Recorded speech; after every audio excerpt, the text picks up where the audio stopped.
नागपुर में doctor Bhimrao Ramji Ambedkar multi state cooperative credit society limited banking की स्थापना हुई है। डॉक्टर राजरत्न अंबेडकर द्वारा नागपुर शाखा का उद्घाटन समारोह सुरेश भट्ट सभागृह नागपुर में संपन्न हुआ।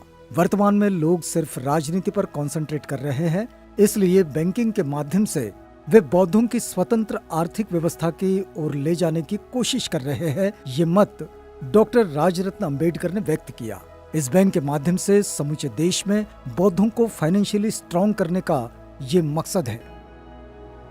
बहुत सारे बैंक्स ये दावा करती है कि आप हमारे शेयर होल्डर बनो, हम आपको साल में इतना देंगे, 2 साल में इतना देंगे। मैं आपको कुछ नहीं देने का प्रॉमिस कर रहा हूं, कुछ नहीं दूंगा, लेकिन आपके बच्चे को किसी के दरवाजे पर जाने की नौबत नहीं आएगी, यह प्रॉमिस मैं आपको देना चाहता हूं।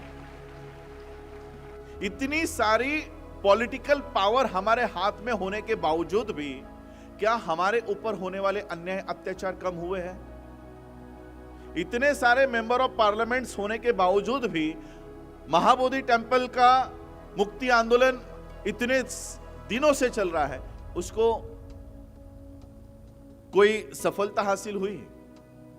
संसद में हमारा आवाज उठाने वाले लोग भी नहीं है। तो पॉलिटिकल मूवमेंट हम लोग इतने सालों से चला रहे हैं, उसका परिणाम दिखाई क्यों नहीं दे रहा?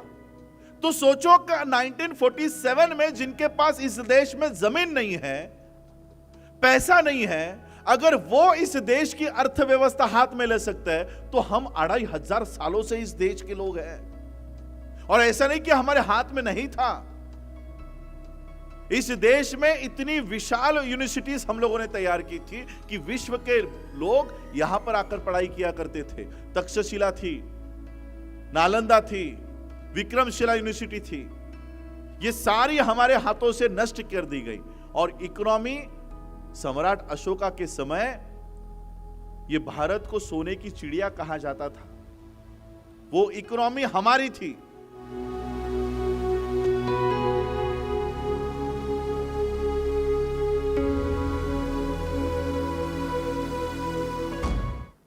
आज हम लोग doctor Bhimrao Ramji Ambedkar multi state cooperative credit society, इस बैंक के नागपुर शाखा का उद्घाटन करने के लिए इकट्ठा हुए हैं। उससे पहले ये कार्यक्रम का आयोजन किया गया है ये समझाने के लिए कि हम ये कर क्या रहे हैं। अनेक बैंक्स खुलती है, बंद होती है, लेकिन कोई ऐसे कार्यक्रम करके उद्घाटन नहीं करते। बंते जी ने कहा कि बौद्ध, मुझे ये हमेशा बाहर लोगों को, जब मैं बाहर के देशों में जाता हूँ, ताइवान हो, वियतनाम हो, वहाँ के लोग मुझे हमेशा कहते हैं कि ये जो बुद्ध का धम्म है, ये गौर गरीब लोगों का, दलितों का धर्म नहीं है, ये राजा और महाराजाओं का धम्म है। तो ये राजा महाराजाओं का धम्म है, ये उनका रिलीजन है, तो आपके लोग गरीब कैसे हैं, कैसे रह गए? और ये बात हमेशा मुझे खटकती है कि ये राजा महाराजाओं का धर्म है, और सही में उस समय राजा महाराजाओं को वो शरण जाया करते थे इस बुद्ध के धम्म में। तो हम लोग गरीब कैसे हैं? हम लोगों को भी वो उस दिशा में हम लोगों को पहल करनी होगी, और तब जाके हम आज ये इकोनॉमिकल मूवमेंट को हम लोगों ने हाथ में लिया है। ये पूरी बात, जैसे आज हम लोगों ने कार्यक्रम की शुरुआत की, कॉन्स्टिट्यूशन का प्रियम्बल हम लोगों ने पढ़ा।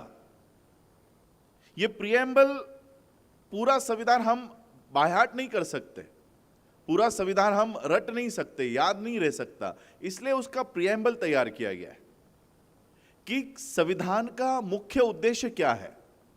संविधान का मुख्य उद्देश्य केवल 4 बातें हम लोगों को हासिल करना है: justice, equality, liberty and fraternity. Justice के तौर पर बाबा साहब अंबेडकर जी ने 3 जस्टिस हमको हासिल करने के लिए कहा है, और जस्टिस का नंबर भी पहले पायदान पर है। ये जो सीक्वेंस दिया गया है, ये वर्ल्ड के, विश्व के जिन्होंने सभी संविधान का बारकाई से अभ्यास किया हुआ था, उन्होंने ये प्रियम्बल दिया हुआ है। जस्टिस, न्याय, न्याय में कौन सा न्याय? सामाजिक, आर्थिक व राजनीतिक न्याय। ये देश के प्रियम्बल में जस्टिस पहले पायदान पर है। और इतना ही नहीं, बाबा साहब अंबेडकर जी का 25 नवंबर 1949 का एक स्पीच है, कॉन्स्टिट्यूएंट असेंबली का स्पीच है। मैं केवल आपको उतना ही पैराग्राफ पढ़ के सुनाना चाहता हूं। बाबा साहब 25 नवंबर को कहते हैं, on the 26th of January 1950, यानी जिस दिन देश को संविधान मिलेगा और लागू होगा, we are going to enter into a life of contradictions. हम लोग 26 जनवरी 1950 को एक विरोधाभास जीवन में प्रवेश करने जा रहे हैं।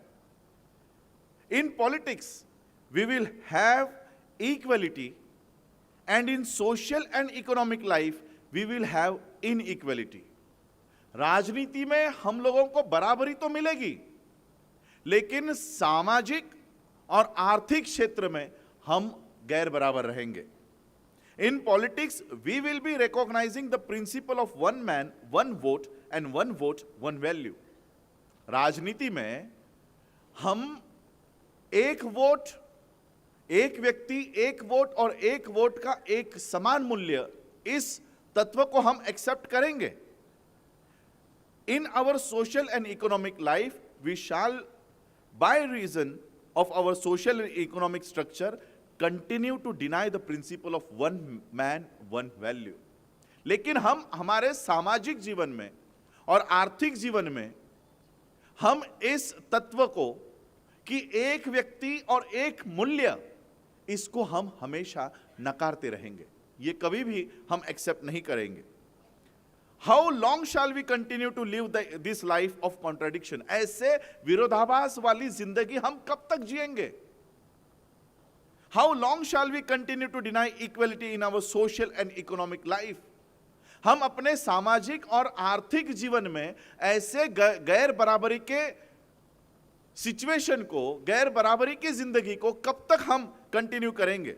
If we continue to deny it for long, अगर हम ज्यादा देर तक इस बराबरी की व्यवस्था को नकारते रहे, we will do so only by putting our political democracy in peril.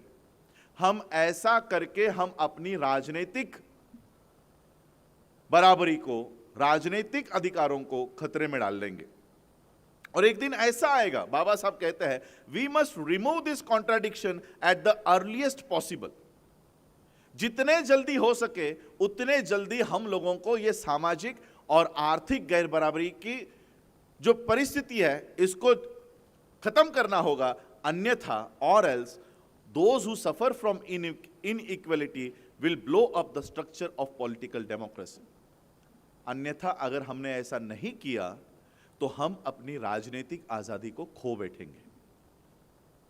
25 नवंबर 1949 को संविधान जब बाबा साहब अंबेडकर जी ने दिया, 26 नवंबर हम कॉन्स्टिट्यूशन डे कहते हैं, 25 नवंबर को आखिरी सेशन हुआ और आखिरी सेशन में बाबा साहब ने यह चिंता जताई कि 26 जनवरी 1950 को जब ये देश में संविधान लागू होगा, तब हम एक विरोधाभास जीवन में प्रवेश करने जा रहे हैं। क्यों? क्योंकि राजनीति में तो हमको बराबरी होगी। नीतू अंबानी का वोट का वैल्यू और आपके वोट का वैल्यू सेम होगा। किसमें? राजनीति में। लेकिन वही नीतू अंबानी और वही आपकी कोई स्त्री ये इकोनॉमी और सोशल स्ट्रक्चर में बराबर नहीं होगी। राजनीति में आपका वोट और नीतू अंबानी का वोट तो सेम है, एक one man one vote one value. लेकिन इकोनॉमी में क्या आप लोग बराबर हो? क्या सोशल स्ट्रक्चर में आप लोग बराबर हो?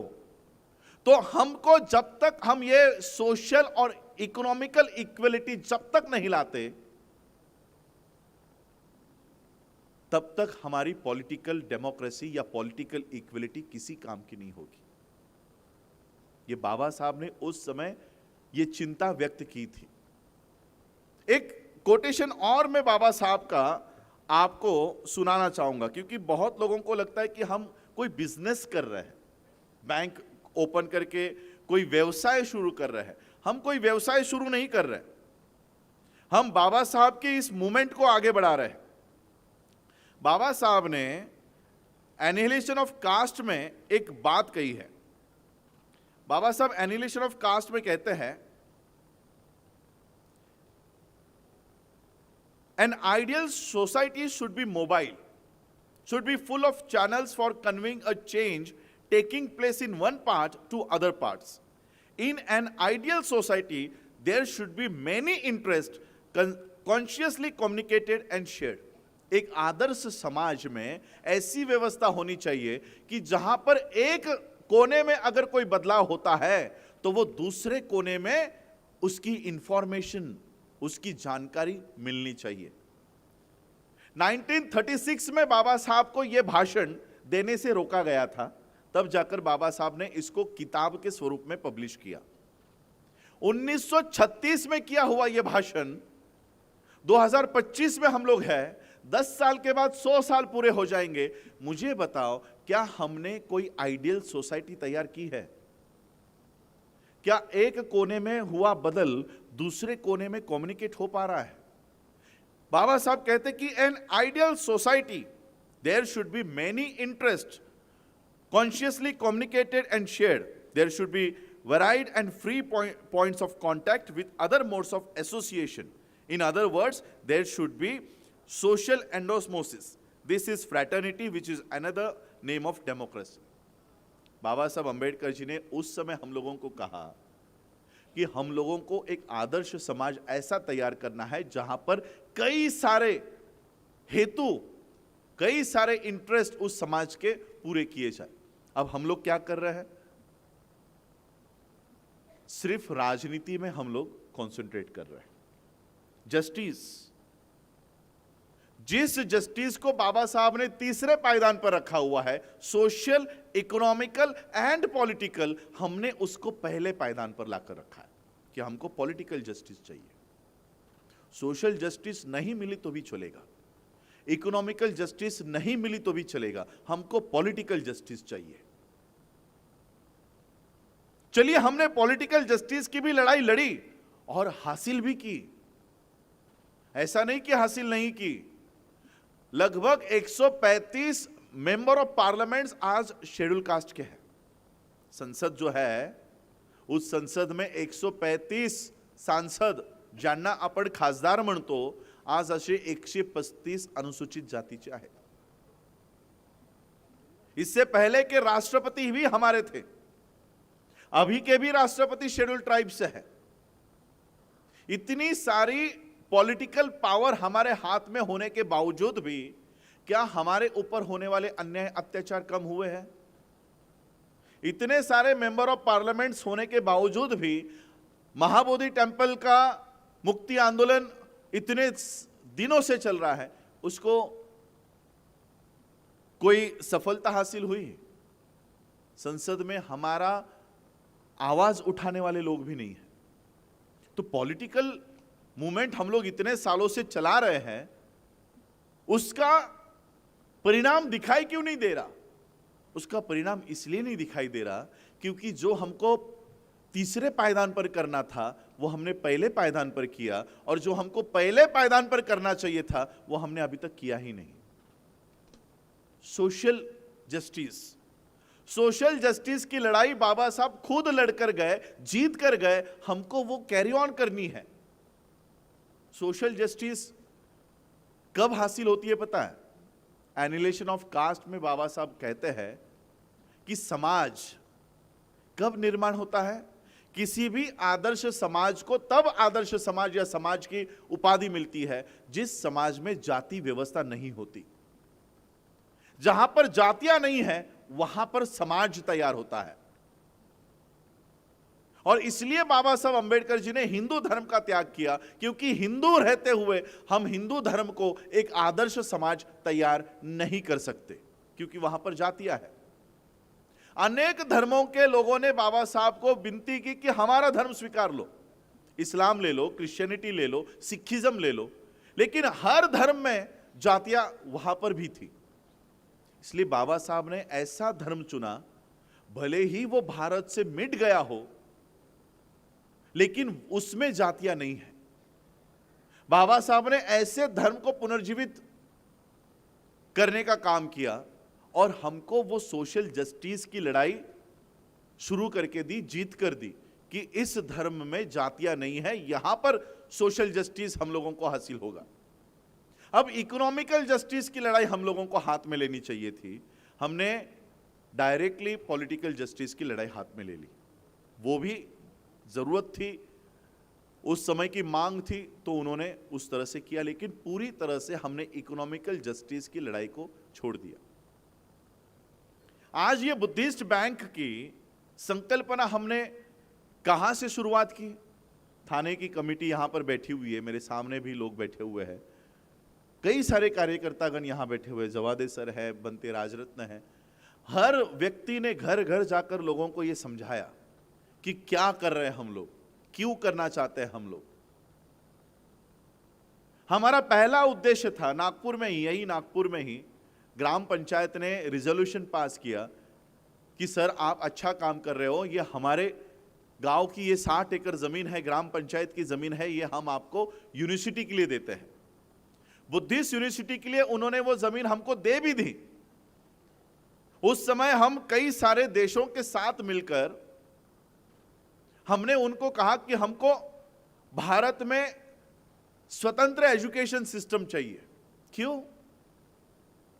क्योंकि हमारे बच्चे आज गुरु ब्रह्मा गुरु विष्णु का नॉलेज उनको पढ़ाया जा रहा है और कहीं ना कहीं वो अंबेडकराइट मूवमेंट से, बुद्धिस्ट मूवमेंट से उनको कट ऑफ किया जा रहा है।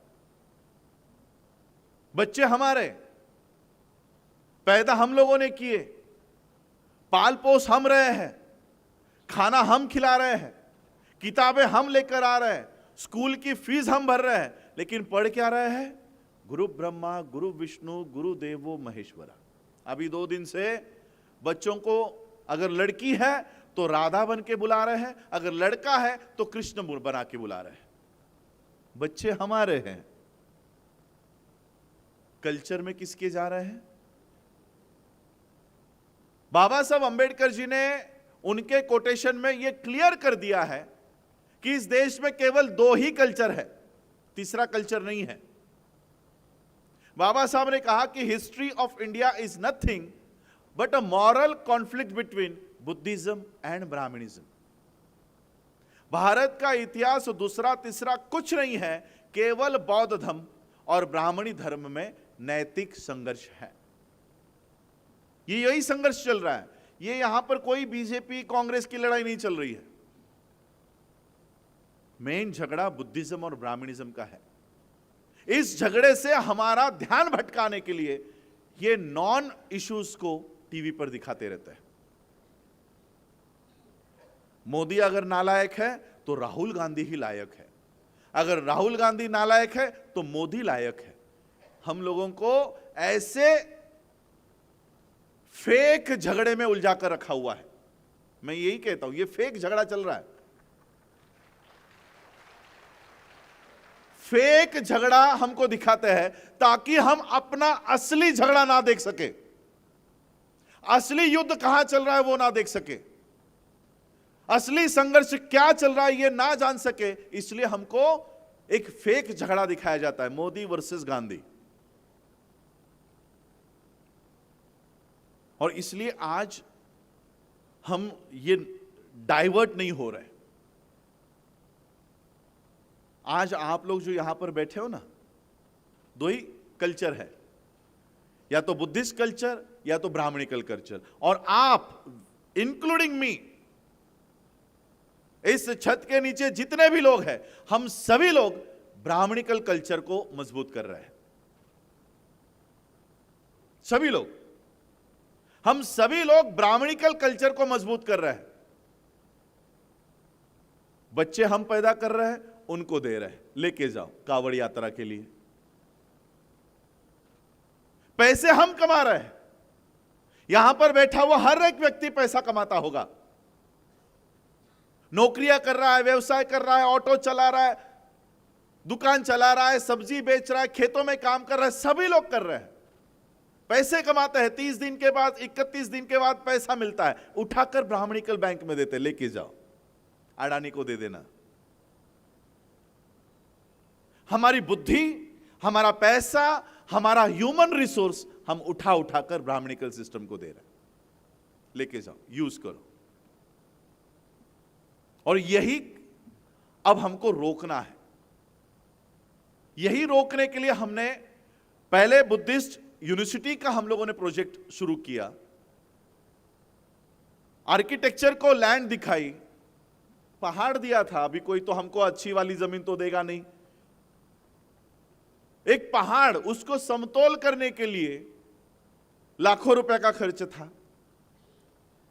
अनेक यूनिवर्सिटी से हमारी बातचीत उस समय चल रही थी, वियतनाम बुद्धिस्ट यूनिवर्सिटी, महाचुला लॉन्गकोंग राजा महाविद्यालय यूनिवर्सिटी, अनेक बुद्धिस्ट यूनिवर्सिटी से हमने बातचीत की कि आपकी यूनिवर्सिटी हम भारत में लेकर जाना चाहते हैं और आपका जो अभ्यासक्रम है वो हम भारत के लोगों को, हमारे बौद्ध लोगों को यो वहां पर उपलब्ध हो, ऐसी एक एजुकेशन सिस्टम हम चाहते हैं। उन्होंने हमको पॉजिटिव रिस्पांस दिया, यहां आकर पूरा प्रोजेक्ट रिपोर्ट निकाला। 700 करोड़ उस समय 2019-20 का वो प्रोजेक्ट रिपोर्ट हमको मिला, 700 करोड़ रुपए का वो पूरा यूनिवर्सिटी का बजट निकला। अब 700 करोड़ रुपया अगर यूनिवर्सिटी बनाने के लिए हमको इकट्ठा करना है तो सोचो कितना समय लगेगा, डोनेशंस लाते लाते लाते लाते। तो हमने सोचा कि कुछ बैंकेबल प्रोजेक्ट्स दिखाते हैं, कोई बैंक इसको फाइनेंस करने को रेडी नहीं। तो हमने सोचा कि अगर यूनिवर्सिटी का प्रोजेक्ट हमको करना है तो हमारे लोगों के पास पैसे हैं लेकिन वो किसी और के बैंकों में पड़े हुए हैं, तो सबसे पहले तो हमको अपनी बैंकिंग सिस्टम खड़ी करनी होगी। ये बैंक, जैसे बंते जी ने कहा कि आपको कल्चर के लिए, एजुकेशन के लिए काम करना होगा, आप उसके लिए भी काम करना, हम उसके लिए भी नहीं, उसके लिए ही काम कर रहे हैं, उसी के लिए काम कर रहे हैं। कल पूरा दिन मैं नागपुर के विविध विहारों में था। आपने कभी भी हमारा शेयर होल्डर का कैंप रेलवे स्टेशन पे देखा है क्या? कभी किसी एसटी स्टैंड के बाहर देखा है क्या? हमारे जितने भी शेयर होल्डर के कैंप चल रहे हैं ये केवल बुद्ध विहारों में चल रहे हैं। वो इसलिए चल रहे हैं कि हम जनरल पब्लिक को इस बैंक का मालिक नहीं बनाना चाहते, हम इस बैंक का मालिक केवल बौद्धों को बनाना चाहते हैं, इसलिए बौद्ध विहारों में ही जा रहे हैं। ओपन कर दे हम लोग कि हमने ये बैंक बनाई है, ब्राह्मण सबसे पहले लाइन लगा के आएगा कि ये भारत की बौद्धों की सबसे पहली बैंक बन रही है और इनकी लोक संख्या सबसे ज्यादा है, ये बैंक प्रॉफिट में ही जाएगी, तो सबसे पहला शेयर मैं खरीदता हूं, इसलिए वो खड़ा रहेगा। बाबा साहब ने कास्टेस इन इंडिया में एक अच्छी लाइन लिखी है। बाबा साहब लिखते हैं कि अगर पैसों की बात हो तो ब्राह्मण भगवा चोला उतार कर हरा चोला पहन के वो किसी पीर बाबा के समाधि के सामने भी बैठ जाएगा। ये बाबा साहब ने लिखा है, मैंने नहीं। बाबा साहब ने लिखा है कि पैसा मिलता हो तो ये तो हरा चोला पहनकर किसी पीर बाबा के समाधि के सामने भी बैठ जाएगा, क्योंकि पैसा मिल रहा है। अभी वही चल रहा है, अभी वो नीला चोला भी पहन के आ रहे हैं हमारे में। तो ये इकोनॉमी हमको अपने हाथ में लेनी होगी। पैसा हमारी समस्या बिल्कुल नहीं है, वो पैसा रखे कहां ये समस्या है। मैं आपको एक कम्युनिटी के इतिहास के बारे में बताऊंगा, पता नहीं आप लोगों के यहां पर है कि नहीं। हमारे यहां पर उल्लासनगर नाम का एक छोटा शहर है, स्टेशन है। 1947 को पाकिस्तान से भगाकर वो यहां पर इंडिया में शरण लेने के लिए आए, भारत में शरण लेने के लिए आए 1947 को। रिफ्यूजी नाम का स्टेटस भी उनको नहीं दिया गया, कैंप बनाकर वो रहे। आज उल्लासनगर में जाओ तो आपको 1 नंबर, 2 नंबर, 3 नंबर ऐसे नाम के एरियाज दिखाई देते हैं। 4 नंबर उल्लासनगर 4, कहाँ जाना है तो 2 नंबर जाना है, उल्लासनगर 2 में जाना है, उल्लासनगर 3 में। ये नंबर्स क्या है? वो कैंप्स है। कैंप नंबर 1, कैंप नंबर 2, ऐसे कैंप में रहे। कुछ साधन नहीं, ना जमीन है, ना कपड़ा है, ना पैसा है, कुछ साधन नहीं। उस देश से यहां पर आए, 1947 में आए। आज लगभग 78 इयर्स पूरे हो गए, लेकिन 78 इयर्स में उन्होंने भारत की अर्थव्यवस्था अपने हाथ में ले ली। हर बिजनेस आज उनके हाथ में है, स्कूल्स उनके हैं, कॉलेजेस उनके हैं, बैंक्स तक उनके हैं। वो कम्युनिटी है सिंधी कम्युनिटी। 1947 में आए। आपके यहां है नागपुर में जरीपटका। क्या दलित कहलाते हैं वो? नहीं। उद्योजक ही होंगे आपके यहां पर भी, बिजनेस में ही होंगे। तो सोचो कि 1947 में जिनके पास इस देश में जमीन नहीं है, पैसा नहीं है, अगर वो इस देश की अर्थव्यवस्था हाथ में ले सकते हैं, तो हम 2500 सालों से इस देश के लोग हैं। और ऐसा नहीं कि हमारे हाथ में नहीं था। इस देश में इतनी विशाल यूनिवर्सिटीज हम लोगों ने तैयार की थी कि विश्व के लोग यहां पर आकर पढ़ाई किया करते थे। तक्षशिला थी, नालंदा थी, विक्रमशिला यूनिवर्सिटी थी। ये सारी हमारे हाथों से नष्ट कर दी गई। और इकोनॉमी सम्राट अशोका के समय ये भारत को सोने की चिड़िया कहा जाता था। वो इकोनॉमी हमारी थी। चलिए हम भी समझते हैं कि हम 1950 से ही शुरू हुआ है, संविधान जब लागू हुआ तब से। लेकिन 1950 से लेकर आज 2025 तक 75 साल पूरे हो गए। लेकिन इन 75 सालों में हम अपने इंस्टीट्यूशंस तक बना नहीं पाए। संविधान का इस्तेमाल हमने कितना किया है? केवल रिजर्वेशन की नौकरियां और स्कॉलरशिप्स। इसके अलावा संविधान से हमको कोई लेना देना नहीं। सिर्फ नौकरियां ले रहे हैं और स्कॉलरशिप ले रहे हैं। यही कोऑपरेटिव एक्ट इसी संविधान में है। बाबा साहब ने यह एक्ट क्यों बनाया? क्योंकि हम सभी लोग 100 करोड़ 200 करोड़ 10 लोग मिलकर उद्योग व्यवसाय खड़े कर सकते हैं, ऐसी कैपेसिटी हमारी नहीं है। फिर क्या कभी भी हम लोग बिजनेसेस में नहीं आए, उद्योजक नहीं बने? अगर हमारे पास पैसा ही नहीं हो तो हम उद्योजक कहां से बने? इसलिए बाबा साहब ने एक एक्ट तैयार किया कि हम एक दूसरे का सहकार्य करके ये काम कर सकते हैं, कोऑपरेशन करके कर सकते हैं। ये कोऑपरेटिव एक्ट बाबा साहब ने बनाया। ये कोऑपरेटिव एक्ट का पता है आपको, भारत में सबसे ज्यादा इस्तेमाल, सबसे ज्यादा बेनिफिट इस कोऑपरेटिव एक्ट का कौन कर रहा है पता है? शिंदे सर, शरद पवार। बाबा साहब ने आपके लिए बनाया की हमारे पास इतना कॅपिटल नाही है, भांडवल नाही आमच्याकडे, मग आम्ही कुठून आणायचं? मग आपण सगळे एकत्रित होऊ आणि छोट्या छोट्या रकमा एकत्रित करून मग आपण ते काम करू। ते बाबासाहेबांचं ते विजन शरद पवार सोरला आणि त्याने आज कोऑपरेटिव्ह मुवमेंट उचलली आणि आमच्यासाठी दरवाजे बंद केले की यांनी येता कामा नये, तुम्ही नामांतरासाठी लढा द्या। तिथे मैं कभी कभी सोचता हूं, उस समय तो हम लोग नहीं थे, वहां के उस समय के लोगों ने जो संघर्ष किया उसको हम रिस्पेक्ट करते हैं। लेकिन आज अगर मेरे सामने यह सवाल आए कि किसी यूनिवर्सिटी के लिए बाबा साहब का नाम मांगना हो, मैं बिल्कुल नहीं मांगूंगा। मैं उसी के सामने 150 एकड़ जमीन खरीद के हमारी खुद की यूनिवर्सिटी खुद बना सकते हैं, ऐसा मूवमेंट खड़ा करूंगा। वो कैपेसिटी है हमारी।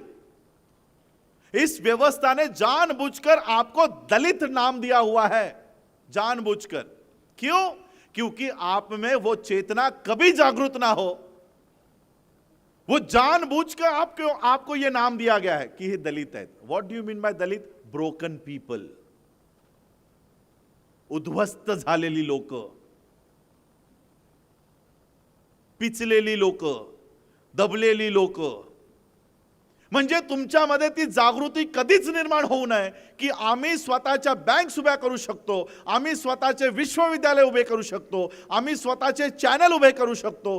ही जागृती तुमच्यात कधीही निर्माण होऊ नये याकरिता ही सगळी नावं तुम्हाला देऊन ठेवलेली आहे. आणि म्हणून बाबासाहेबांनी आम्हाला बौद्ध केलं की व्यवस्था कधीही तुम्हाला वर उठू देणार नाही.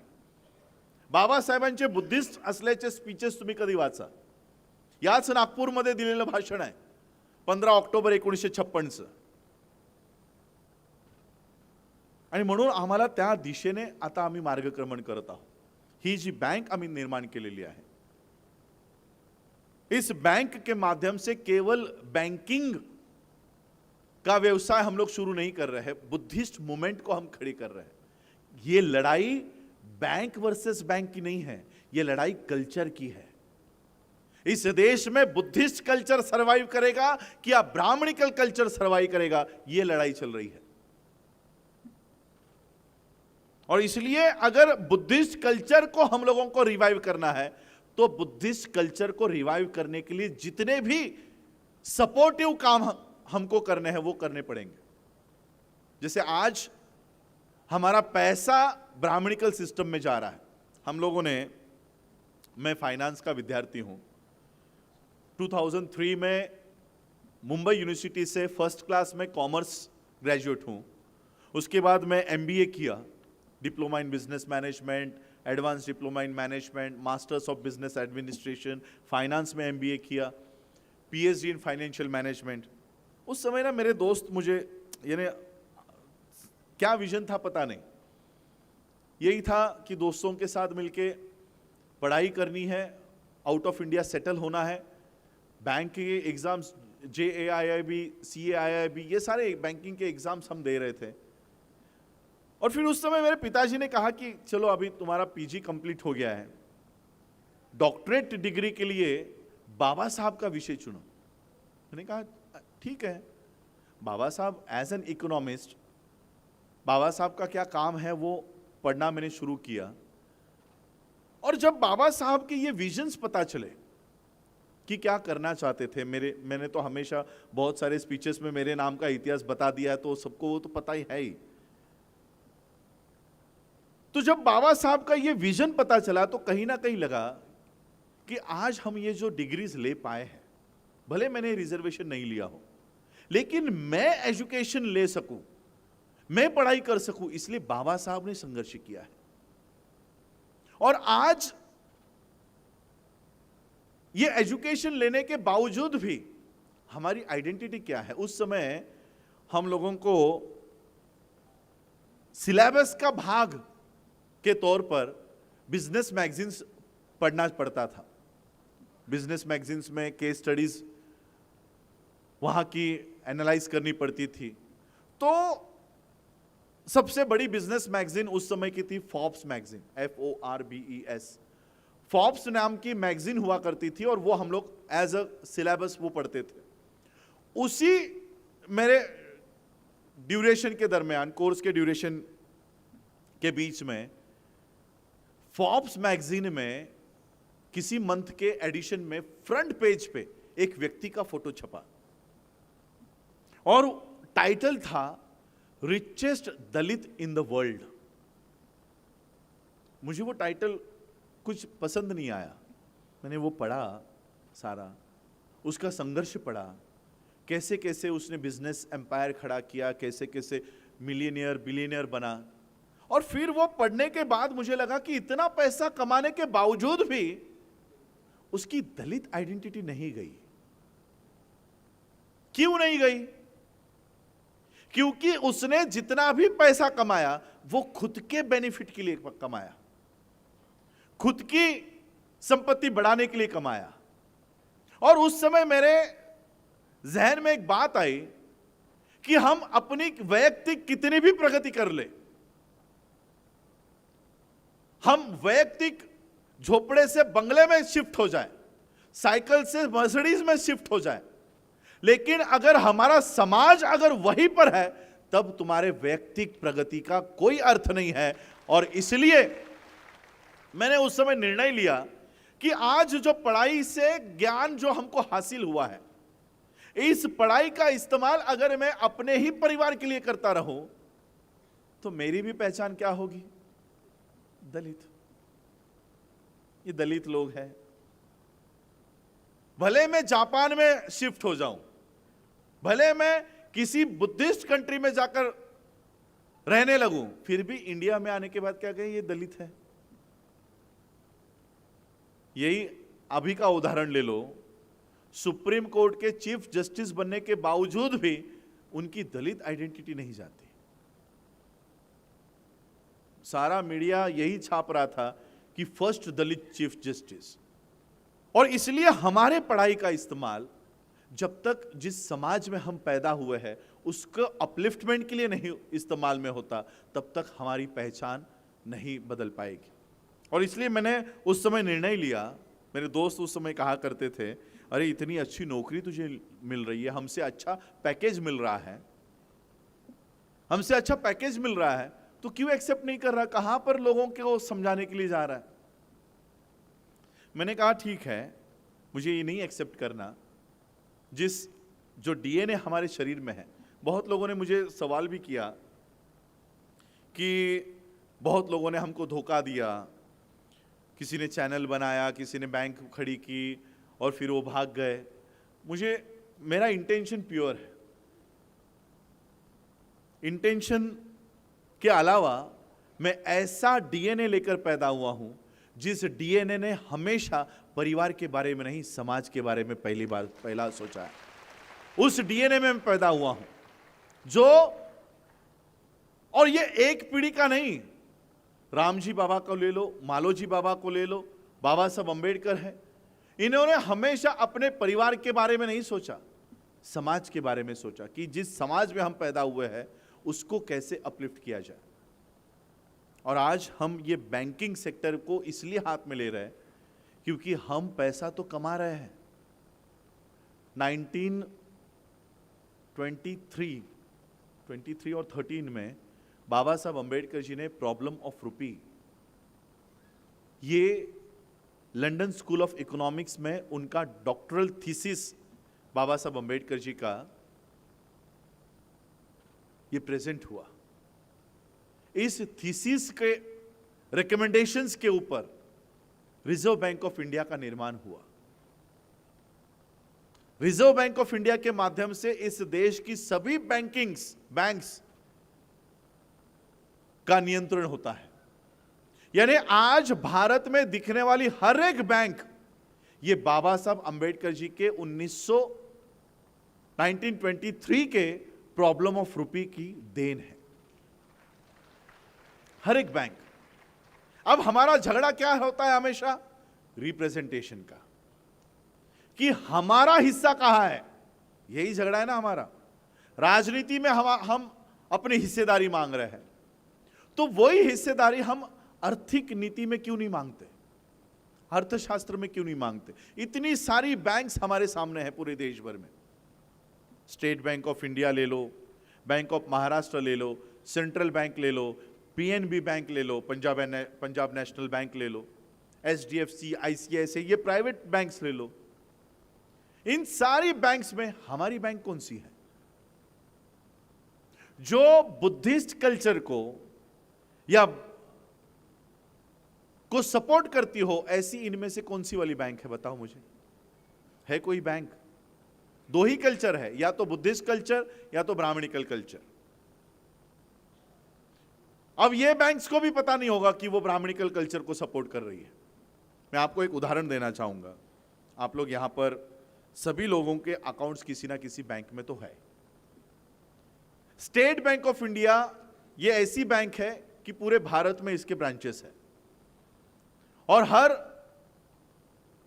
नागरिक इसका कहीं ना कहीं तो अकाउंट होल्डर है। Teachers, professors, IAS officers, IPS officers, salary government की वहीं पर आती है। मैं कैलकुलेशंस करके बताता हूं, 140 करोड़ लोगों का यह देश है। इसमें हम 22% लोग हैं, यानी हम 30 करोड़ 30.80 आता है, हम 30 करोड़ पकड़ लेते हैं।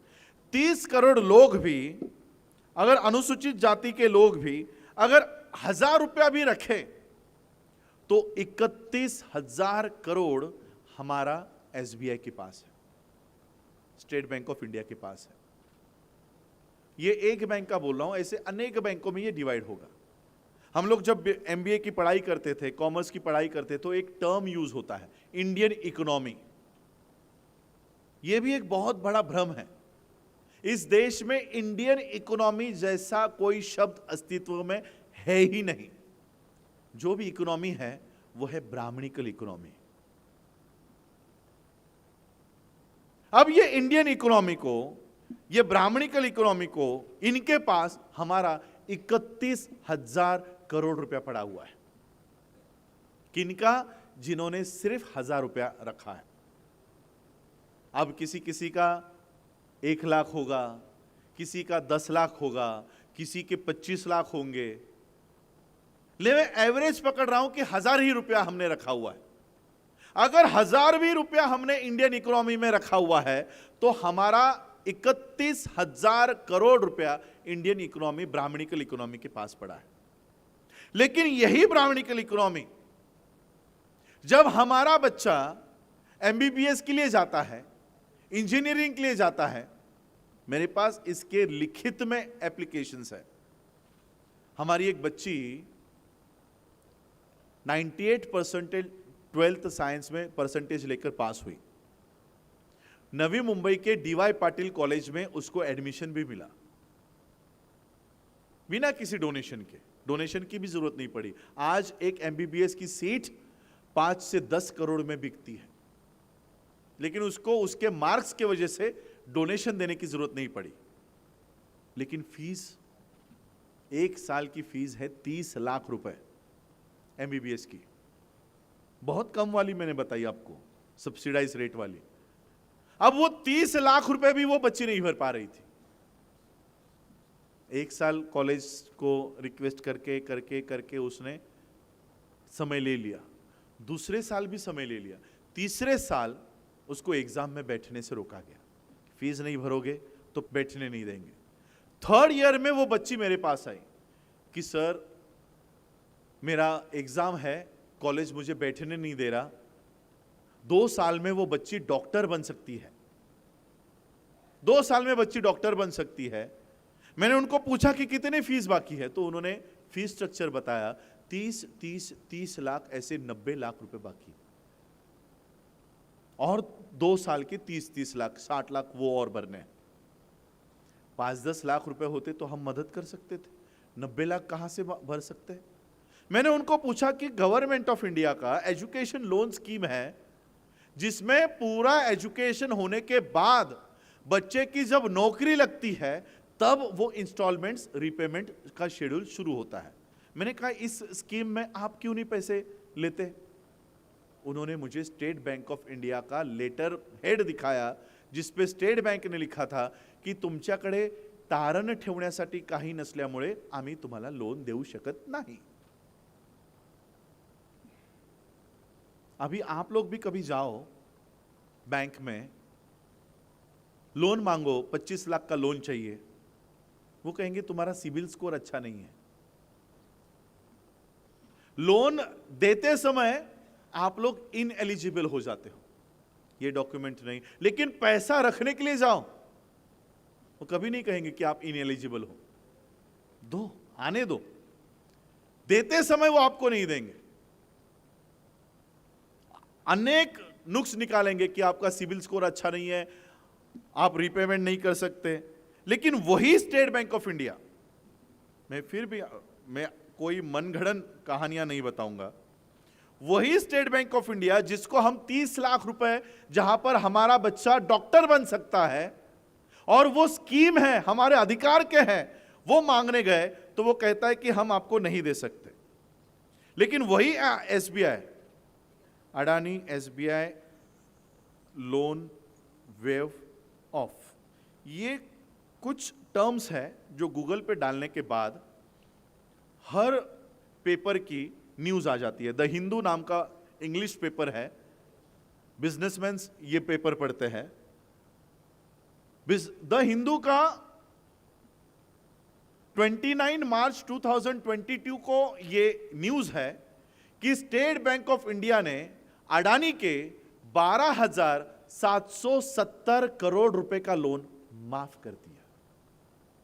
क्यों?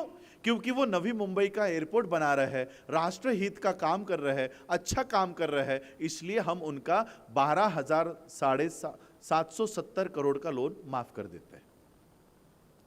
जहां पर हम 30 लाख रुपए का लोन मांगने जाते हैं तो एसबीआई कहते हैं कि तुम्हारे पास कुछ नहीं है, हम आपको लोन नहीं दे सकते। वहीं पर एसबीआई अडानी का ये लोन माफ कर रही है। ये तो एक ही बात है, एक न्यूज है, ऐसे कई सारी न्यूज है।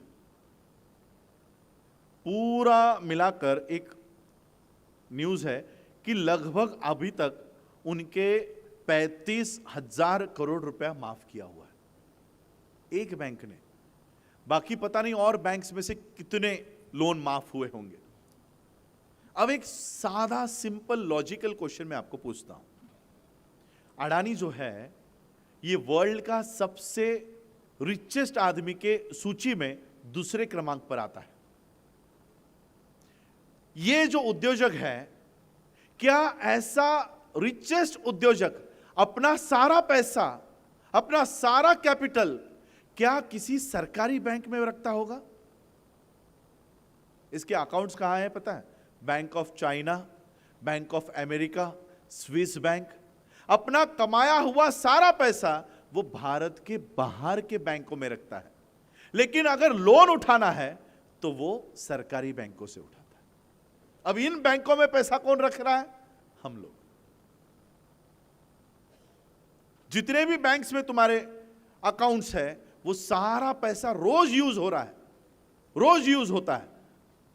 हमको तो सिर्फ ऐप में आंकड़ा दिखता है, हाँ 10,000 बैलेंस है, 5,000 बैलेंस है, 1 लाख बैलेंस है, वो सिर्फ फिगर दिख रहा है, लेकिन उसका इस्तेमाल कौन कर रहा है? अडानी रोड्स बांधने के लिए कर रहा है, ब्रिजेस बांधने के लिए कर रहा है, एयरपोर्ट बांधने के लिए कर रहा है, हाईवेज बांधने के लिए कर रहा है, मेट्रोज बांधने के लिए कर रहा है। पैसा हमारा, व्यवस्था उनकी खड़ी हो रही है। इसमें गलती किसकी है? एसबीआई की, अडानी की, आरबीआई की? गलती हमारी है। हम पैसा कमाने के चक्कर में इतने व्यस्त हो गए कि वो पैसा कमाया हुआ रखना कहां पर है वो प्लेटफॉर्म ही तैयार नहीं किया। राजनीति में हमने ये नारा बचपन से सुना है कि वोट हमारा, राज तुम्हारा नहीं चलेगा। वोट हमारा है ना, तो हमारा ही आदमी चुन के जाना चाहिए। अगर ये नारा हम राजनीति में दे रहे हैं तो अर्थनीति में ये नारा हम क्यों नहीं देते? और इसलिए अर्थनीति में हमने ये नारा दिया कि अगर वोट हमारा, राज तुम्हारा नहीं चलता, उसी तरह से नोट हमारा और बैंक तुम्हारा नहीं चलेगा। अगर नोट हमारा है, अगर ये नोट हमारा है तो ये बैंक भी हमारी होगी, और अगर बैंक हमारी है तो व्यवस्था भी हमारी खड़ी होगी, अडानी की नहीं। बस ये छोटा सा काम करना बाकी रह गया था, वो काम करके दे रहा हूं, ये काम करके दे रहा हूं। अभी हमने multi state cooperative credit society, जब हमने ये काम सुरू किया, बघा या क्षेत्रात तुम्ही येऊच नये म्हणून सगळी योजना करून ठेवलेली आहे की या कायद्याचा वापर तुम्हाला करता आलाच नाही पाहिजे। आता बँकेचं रजिस्ट्रेशन जर करायचं आहे, रजिस्ट्रेशन करतानाच 1 कोटी रुपये द्यायचे। कुठून देणार 1 कोटी रुपये रजिस्ट्रेशन करतानाच? आमच्या समोर एवढा प्रसंग होता, पेच प्रसंग होता की रजिस्ट्रेशन करताना 2,500 रुपयाचा शेअर आम्ही विचार केला की तेवढाच ठेवायचा, जास्त घ्यायचा नाही। आता 1 कोटी रुपये सरकारला द्यायचे, रजिस्ट्रारला द्यायचे, आणि मग ते रजिस्ट्रेशन सर्टिफिकेट मिळणार आणि मग आम्हाला मान्यता मिळणार। मग लोक कुणावर विश्वास ठेवतील? अजून बँकेचं रजिस्ट्रेशनच नाही, लोक पैसे तरी कुणाला देतील? मग आम्ही विचार केला की लोकांना असं वाटू नये की आम्ही काहीतरी फसवणूक करतोय, म्हणून आम्ही सांगितलं की एक काम करा, लोकांचा पैसा कॅश मध्ये घेऊ नका, बुद्धिस्ट सोसायटी ऑफ इंडियाच्या अकाउंटला घ्या। म्हणजे लोकांना हे वाटेल की हम किसी व्यक्ति को पैसा नहीं दे रहे, ये संस्था को दे रहे। कल को वो हमको केस भी कर सकती है कि ये पैसा हमने दिया था संस्था को, वो हमारा पैसा उन्होंने डुबा दिया। बुद्धिस्ट सोसाइटी ऑफ इंडिया के अकाउंट पे हमने वो 1 CR जमा किया, फिर वो ट्रांसफर किया, और तब जाके हमको डॉक्टर BR अम्बेडकर, आपको पता है जब हम ये फाइल पुटअप कर रहे थे, तैयार कर रहे थे, सारे पेपर वर्क कर रहे थे, सबमिट कर रहे थे, रजिस्ट्रार ऑफिस में जब ये फाइल गई, वहां का रजिस्ट्रार क्या कहता है पता है दिल्ली का, कि ये पहली फाइल है, डॉक्टर अंबेडकर के नाम से पहली कोऑपरेटिव बैंक भारत में बनने जा रही है, ये पहली फाइल है। इससे पहले हमारे पास कोई बैंक लेकर अभी तक नहीं आया। बाबा साहब का एक कोटेशन है कि low aim is a crime, low aim is a crime, छोटे उद्देश्य हा खूप मोठा गुन्हा है। इसलिए मैं ये भारत की पहली बौद्धों की बैंक बोलता भी नहीं हूं। मेरा विजन भारत की बौद्धों की पहली बैंक बनाना है भी नहीं। यहां के नागपुर के लोग मुझे जापान में मिलते हैं, नागपुर के लोग मुझे कनाडा में मिलते हैं, यही नागपुर के लोग मुझे यूएस में मिलते हैं, वहां पर मेरा सत्कार करते हैं। इसका मतलब यहां के लोग भारत के बाहर अलग अलग देशों में गए हैं।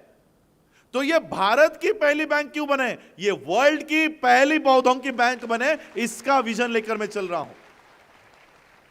और इसमें आप सभी लोगों का मैं आभार व्यक्त करता हूं कि जब हमारे पास रजिस्ट्रेशन नहीं था तब भी आप लोगों ने इसके शेयर्स खरीदे।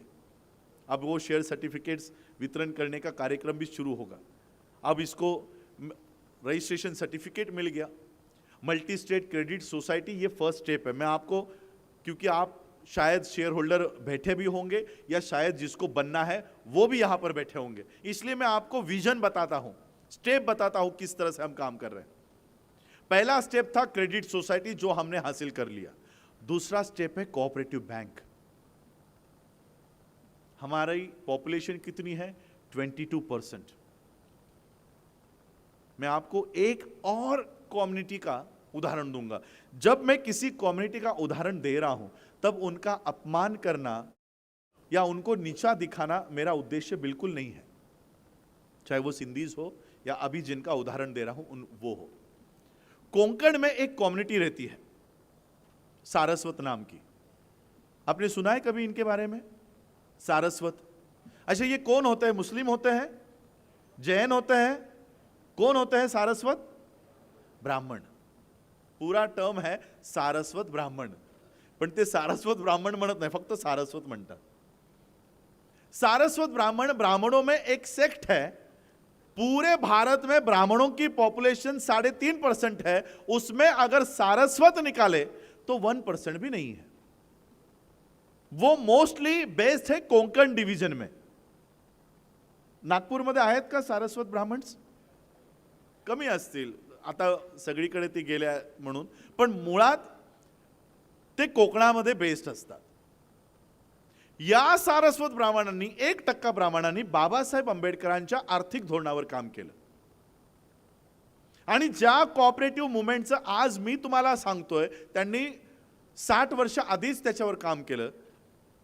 1% ब्राह्मणांना त्यांना एकत्रित त्यांनी केलं आणि त्यांनी त्यांची स्वतःची कोऑपरेटिव्ह बँक उभी केली। कोऑपरेटिव्ह बँक नाव माहिती आहे तुम्हाला काय आहे त्या बँकेचं? Saraswat cooperative bank. तुम्ही गूगल करा, विकिपीडियाला त्यांची माहिती घ्या।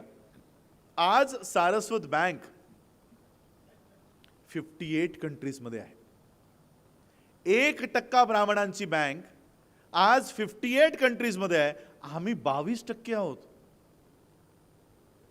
22% आहोत।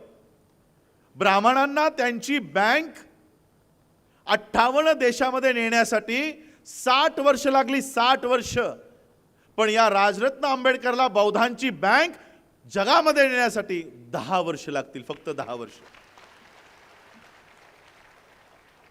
आणि म्हणून आम्हाला त्या विजनवर काम करायचं। ही फक्त बँकिंग नाही आहे, याच बँकेच्या माध्यमातून बुद्धिस्ट एज्युकेशनवर आम्ही भर देणार आहोत। पैसा आता आपल्याच पदरात पडतोय.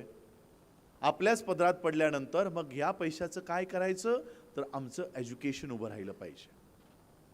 हर विद्यार्थी लंदन स्कूल ऑफ इकोनॉमिक्स में ग्रेज इन में नहीं जा सकता, और इसलिए हमने एक ऐसा विजन तैयार किया है यूनिवर्सिटी को लेकर कि अगर हम जमीन खरीदे और वहां पर अपना इंफ्रास्ट्रक्चर खड़ा करें और इन यूनिवर्सिटी से टाई अप करें, बच्चा यहीं पर पढ़ेगा लेकिन डिग्री एलएसी की होगी, कोलंबिया की होगी, सिलेबस उनका होगा. ऐसा एजुकेशन सिस्टम से हमने टाई अप किया हुआ है. एकेडमिक नॉलेज के साथ साथ कल्चर का भी नॉलेज उसको दिया जाएगा. कल्चर का भी नॉलेज उसको दिया जाएगा. आम्ही जे विद्यालय, महाविद्यालय, युनिव्हर्सिटीज तयार करत आहोत, फक्त एक अट असणार आहे. कोणत्याही जातीचा, कोणत्याही धर्माचा मुलगा तिथे आल्यानंतर तिथे गुरु ब्रह्मा गुरु विष्णू चालणार नाही, तिथं बुद्धम शरणम गच्छामीनेच वर्ग सुरू होईल. ही एज्युकेशन सिस्टम आम्ही भारतामध्ये आणणार आहोत.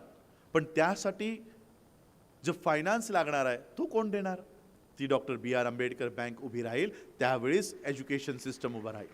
मी कालपासून लोकांना सगळ्यांना सांगतो, मी तुमच्यासाठी काम करतच नाहीये.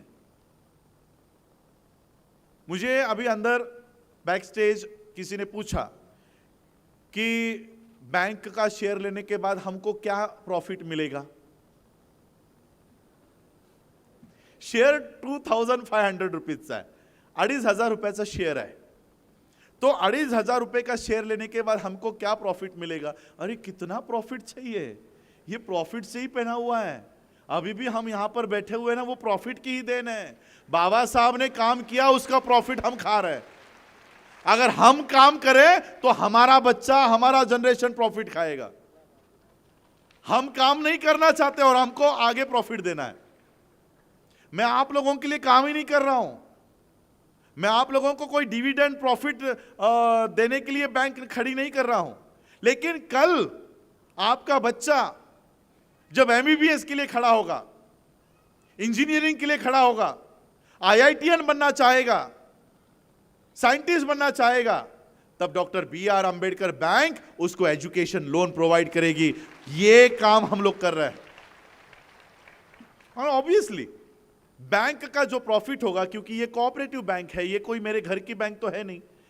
मेरा और मेरे पत्नी का सिर्फ 2500 ऐसा 5000 रुपए का शेयर है. जितने भी शेयर होल्डर्स इसको बनेंगे, जो भी नेट प्रॉफिट आएगा डिवाइड बाय इन लोगों में ही होगा, यही होगा. और इसलिए जो बैंकिंग के रूल्स है वो तो हम फॉलो करेंगे ही, लेकिन हमारा मुख्य उद्देश्य आपको डिविडेंड देना, आपको प्रॉफिट देना. बहुत सारे बैंक्स ये दावा करती है कि आप हमारे शेयर होल्डर बनो, हम आपको साल में इतना देंगे, 2 साल में इतना देंगे. मैं आपको कुछ नहीं देने का प्रॉमिस कर रहा हूं, कुछ नहीं दूंगा, लेकिन आपके बच्चे को किसी के दरवाजे पर जाने की नौबत नहीं आएगी, यह प्रॉमिस मैं आपको देना चाहता हूं. किसी के दरवाजे पर, और केवल बच्चों को ही नहीं. आज ये बैंकिंग का जो प्रोजेक्ट है, ये 10 साल के बाद खत्म हो जाएगा. खत्म इन द सेंस, ये कोऑपरेटिव बैंक नेशनलाइज बैंक में रूपांतरित होकर ये काम करना शुरू भी कर देगा. उसके बाद क्या करेंगे हम? हमारा विजन बैंक है ही नहीं. 10 साल में ये विजन तो कंप्लीट हो जाएगा. फिर आज 25 साल का टेन्योर लेकर मैं चल रहा हूं, 25 साल का कार्यकाल लेकर चल रहा हूं, और 25 साल में मैं इन बौद्धों को इतना सक्षम करना चाहता हूं, चाहे उनकी एजुकेशन की जरूरत हो, चाहे उनकी हेल्थ की जरूरत हो, चाहे उनके कल्चर की जरूरत हो, चाहे उनके पैसों की जरूरत हो. इस देश के बौद्धों को किसी मोदी या गांधी के सामने खड़े होने की नौबत ना आए, यह सिस्टम खड़ा करना चाहता हूं. यह व्यवस्था हम खड़ी करने के लिए काम कर रहे हैं. इकोनॉमी उसका एक छोटा सा पार्ट है. This is only a part, this is not the whole of the movement. और इसलिए मैं आप सभी लोगों को, हमारी दिक्कत क्या है पता है, हमारी समस्या क्या है कि हमने जो कानून चुना है, जो लॉ हम लोगों ने चुना है, वो कोऑपरेटिव एक्ट है. कोऑपरेटिव एक्ट में हम अगर 10 लोग भी 10-10 लाख रुपए निकाले ना तो हम कोऑपरेटिव बैंक खड़ी कर सकते हैं, बैंक खड़ी कर सकते हैं, एनबीएफसी खड़ी कर सकते हैं, कोऑपरेटिव बैंक नहीं। लेकिन कोऑपरेटिव बैंक के लिए पैसा नहीं, आदमी इंपॉर्टेंट है, व्यक्ति के नंबर्स इंपॉर्टेंट है, number of share holders. MSc का यानी मल्टी स्टेट क्रेडिट सोसाइटी का जो नंबर आंकड़ा जो हमको चाहिए था उससे कई गुना हम लोग आगे चल रहे हैं। लेकिन अब मुझे कोऑपरेटिव बैंक का रजिस्ट्रेशन इस नाम से हासिल करना है, उसके लिए 10 लाख शेयर होल्डर्स का टारगेट लेकर चल रहा हूं। 10 लाख, बहुत लोग सुनते हैं 10 लाख आंकड़ा कंप्लीट होगा। मैं कल से सबको पूछ रहा हूं, इथे 14 ऑक्टोबर येतोय, विजयादशमी येते, दीक्षाभूमीला किती लोक येतात? 30 ते 35 लाख लोक एका दिवसात येतात। एक दिवस 2 दिवस ते त्या ठिकाणी असतात। एक दिन में 30-35 लाख लोग दीक्षाभूमि आते हैं। वही 6 दिसंबर को 30-35 लाख चैत्यभूमि जाते हैं। लेकिन दूसरे दिन क्या 3,500 लोग भी इकट्ठा हो पाते हैं? नहीं। क्यों? क्योंकि हम संगठित नहीं हैं। मैं कई सारे सालों से यह प्रोग्राम कर रहा हूं। मैं अपने आप से सवाल करता था, कार्यक्रम झाला, लोकांनी मला ऐकलं, मी 1-1 तास 1.5 तास घसा फाटेपर्यंत बोललो, याचं आउटपुट काय? हे तुम्ही इथे आजचा दिवस सोडून उपाशी पोटी इथे बसलात, आउटपुट काय? मला ऐकल्यानंतर मानवी मेंदूचा कॅपॅसिटी 8 तासाची असते। 8 तासाच्या वर माझा एकही शब्द तुम्हाला आठवणार नाही।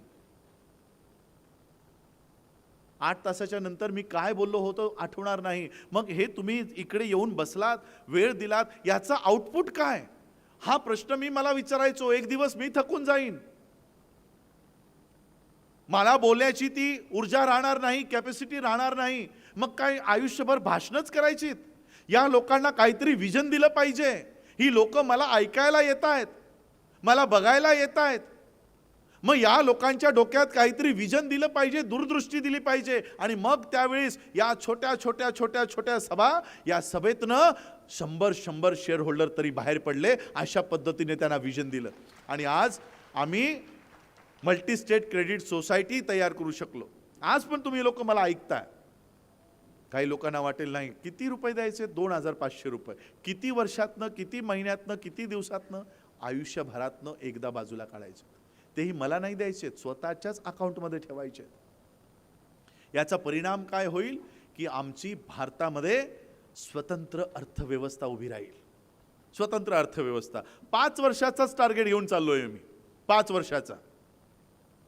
आज ज्या दिमागात स्टेट बँक ऑफ इंडिया उभी आहे, ज्या दिमागात सेंट्रल बँक ऑफ इंडिया उभी आहे, ज्या दिमागात एचडीएफसी आणि आयसीआयसीआय बँक तुम्हाला दिसते, या 5 वर्षात संपूर्ण भारतात डॉक्टर BR आंबेडकर बँक तुम्हाला प्रत्येक राज्यात दिसेल, अशा पद्धतीने काम करतो। आणि हे काम काही मोठं नाही आहे। अनेक लोकांनी आधी करून संपवलंय काम, आम्ही आता सुरू करतोय। लोकांनी त्याचा सगळा मलिदा खाऊन पसार झालेत। आम्ही आत्ता कुठेतरी ते पुस्तक उघडून त्याच्यावर काम करायला सुरुवात करतो। आणि म्हणून ह्या कोऑपरेटिव्ह मुवमेंटमध्येही आपण आलो पाहिजे, त्यासाठी आम्ही हे काम सुरू केलं आहे। बँकिंगचं उद्देश केवळ पैसे घेणं, पैसे देणं, personal loan, educational loan, housing loan एवढंच नहीं है। तो पूरी बुद्धिस्ट मूवमेंट को हम इस मूवमेंट से खड़ी करना चाहते हैं। बाबा साहब अम्बेडकर जी का जो विजन है, बाबा साहब ने उस समय कहा था कि मेरे लोग भारत में बौद्ध धर्म को एस्टैब्लिश करने के लिए जो बन सके वो सब करेंगे। ये बाबा साहब ने हमसे उम्मीद जताई थी की या देशात बौद्ध धर्माला पुनर्जीवित करण्यासाठी जे जे आवश्यक आहे ते सगळं आपल्याला करावं लागेल। आणि आजच्या घडीला मला असं वाटतंय की बौद्ध धर्माला पुनर्जीवित करण्यासाठी, त्याला सक्षम करण्यासाठी आमची आर्थिक व्यवस्था बळकट असली पाहिजे। आर्थिक व्यवस्था, कारण बुद्धाने सांगितलं की पोटामध्ये जर त्याच्या अन्नच नसेल, कितीही त्याला उपदेश द्या त्याच्या डोक्यात शिरणार नाही। आधी त्याची पोटाची व्यवस्था करा, आधी पोटाची व्यवस्था करा। तुम्ही म्हणजे मी कधी कधी विचार करतो की या व्यवस्थेने आम्हाला किती लाचार करून टाकलंय. तुमच्या जीवनातला हमारे जीवन का सबसे बड़ा अधिकार क्या होता है पता है? सबसे बड़ा अधिकार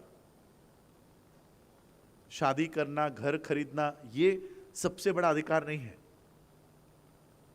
हमारे जीवन का सबसे बड़ा अधिकार है कि हम अपने ऊपर किसका राज चाहते हैं ये तय करना. और वो तय करने का समय 5 साल में एक बार आता है. सबसे बड़ा जीवन का अधिकार है कि मेरे ऊपर कौन राज करेगा ये तय करना, और वो है आपके वोट का अधिकार. ये सबसे बड़ा जीवन का अधिकार हम 500 रुपए में बेच रहे हैं. सोचो, हम लोगों को इस व्यवस्था ने कितना कमजोर कर दिया. इस व्यवस्था ने हमको कितना मजबूर कर दिया कि हम अपने जीवन का सबसे बड़ा अधिकार 500 और 100 रुपए में बेच रहे हैं. हमें इन बौद्धों को इतना सक्षम करना है, इतना सक्षम करना है. मैं हमेशा देखता हूं, मोदी को देखता हूं. देखो, नरेंद्र मोदी प्राइम मिनिस्टर है. प्राइम मिनिस्टर एक पॉलिटिकल सेटलमेंट का वो पोस्ट है. लेकिन क्या इस देश का प्रधानमंत्री सही में कोई राजनीतिक पार्टी या राजनीतिक मूवमेंट चला रहा है क्या? वो धार्मिक मूवमेंट चला रहा है. देखो, कभी भी आप उसको देखो, आज इस बाबा के पास गया, उस गुफा में बैठा है, वो क्या क्या करता रहता है, पानी के अंदर डूबता है. सारे धार्मिक कर्मकांड चल रहे हैं उसके.